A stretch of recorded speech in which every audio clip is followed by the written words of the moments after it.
kan munya pal tung sit kana chan ila bol e palo se thai chung nga mel hai nam song le dang ta dei ei nam lo alang sing nge ko pasti lung la ya ei hin san pi tan alang se thai alang sing nge ko pasti lung la ya ei hin san pi tan alang se thai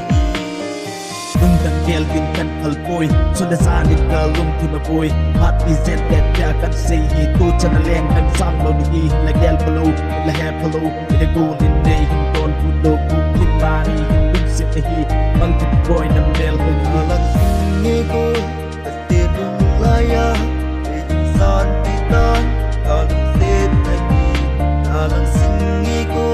pasti lung laya insan pitan alang sit lagi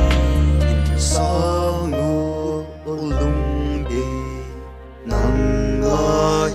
ding tasakati kan munya pal tung sit kana chan